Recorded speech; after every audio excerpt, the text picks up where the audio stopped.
Hi everybody, CohhCarnage here with another base tour. It's been a little bit since we've done this, but this has been a game that I've been playing called Satisfactory, and I have really enjoyed my time in this game. So some people have been asking if they could see kind of like what the final vision was, and that's what we're gonna look at. So let's make it happen. So to start, this was our first base. Or actually, I think it was like our second or third, but we kind of started down here and built some basic stuff. And then that moved over to here. And then I got to the point with this base where I said, okay, I need to either change this thing completely or start over. So I decided to start over. And when I did that, I started making a couple satellite bases, which then led to the base I'm going to take you to now. So let's go ahead and get started. For those wondering, I did start in the middle of the map. And over here is our coal power situation. This was holding me very good for a while. This was our little coal power setup. However, we're now using rocket fuel, which we'll show you in a little bit. This goes over to our sulfur base and also to our oil field, which was our intermediate power solution. But this tunnel here goes to our main factory. So let's go ahead and check that out real quick.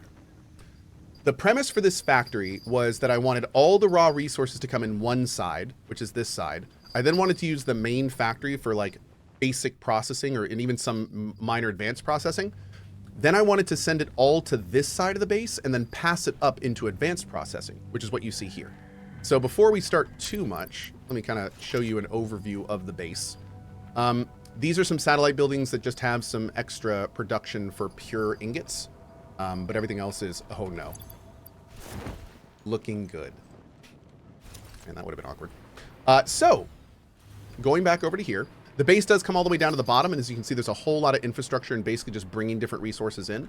Once they do come in, they go up here to the production floor of the main factory. The factory's done in blocks of 15 by 15 with 5 modifiers, and I tried to use those for both kind of like transition lines for different resources, but also keep all the construction inside the blocks, and that way it made it a lot more modular and more easy to expand out.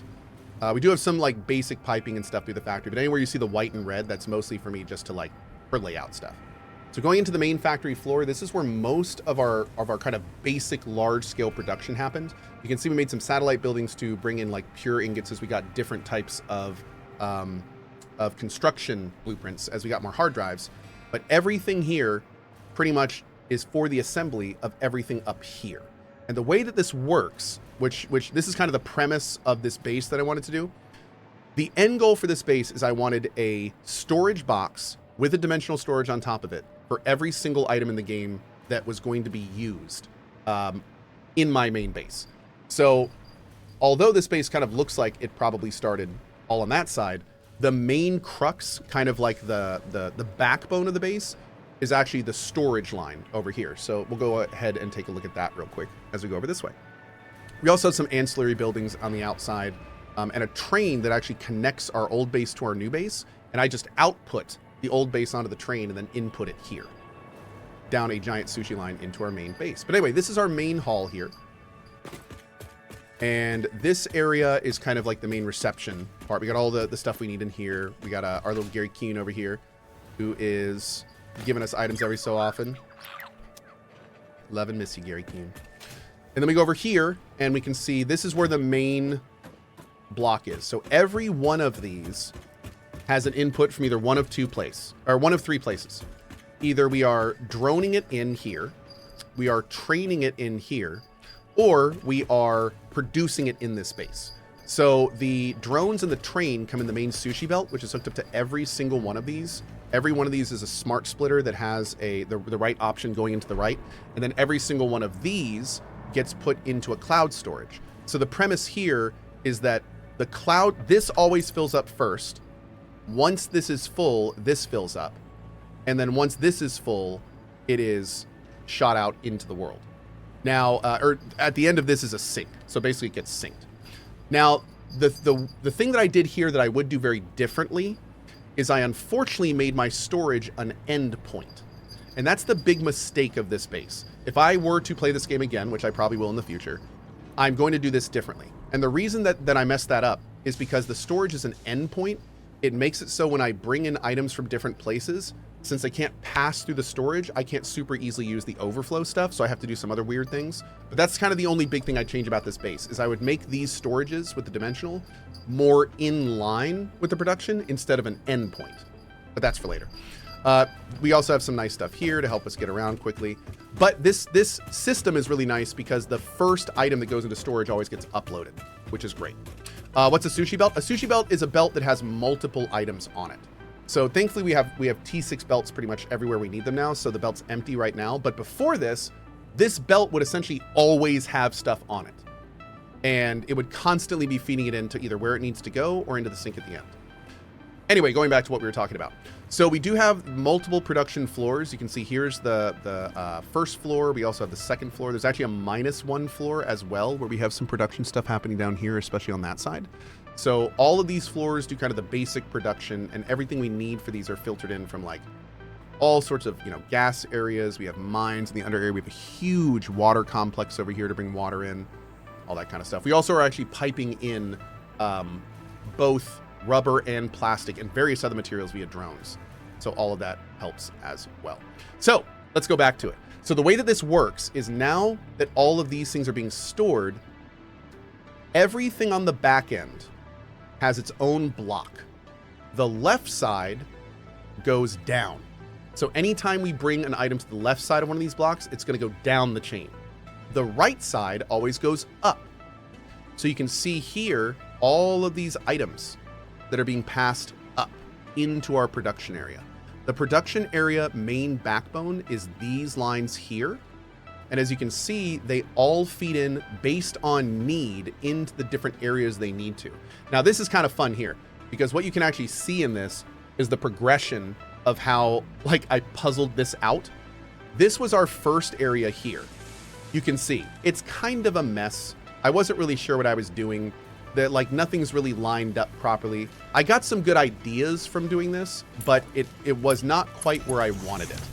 It works, but not quite where I wanted it.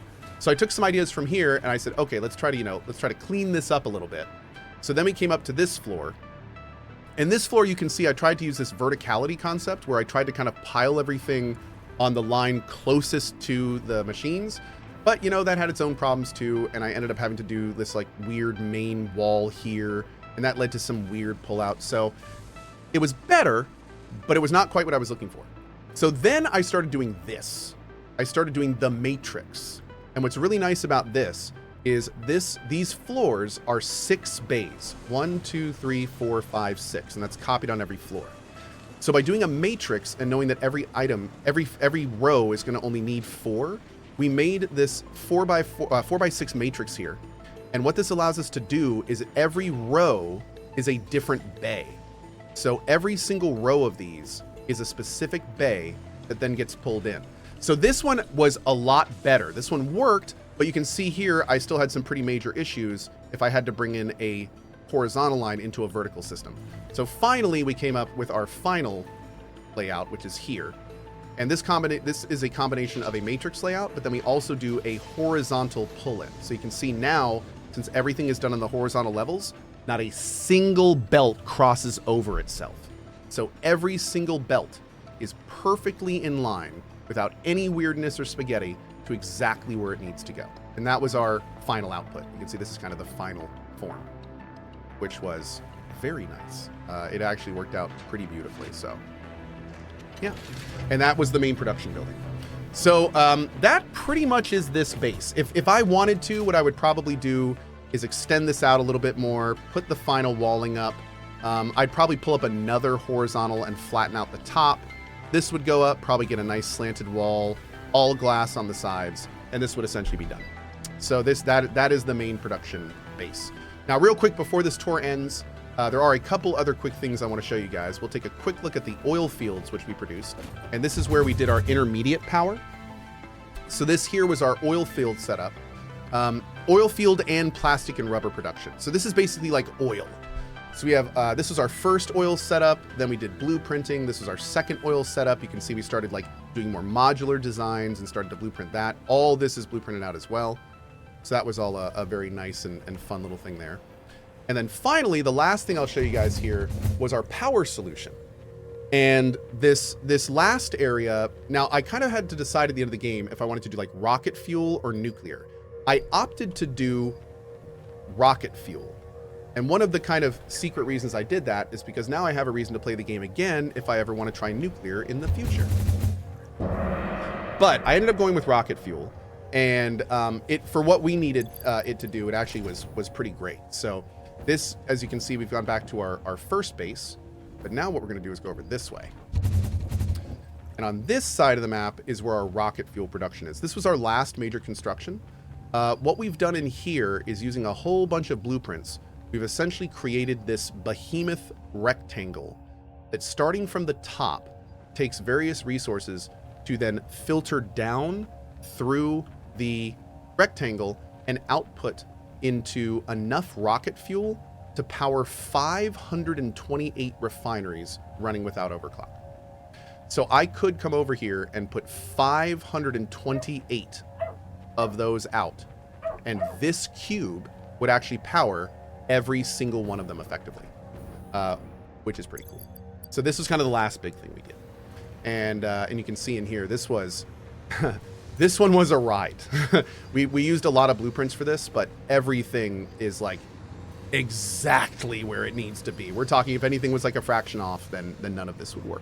So that was pretty cool. We also over here have a lot of ancillary production. I started using drones at the end of the game, which I really, really like. I really like the drone system. I'll probably use them a lot more when we play again.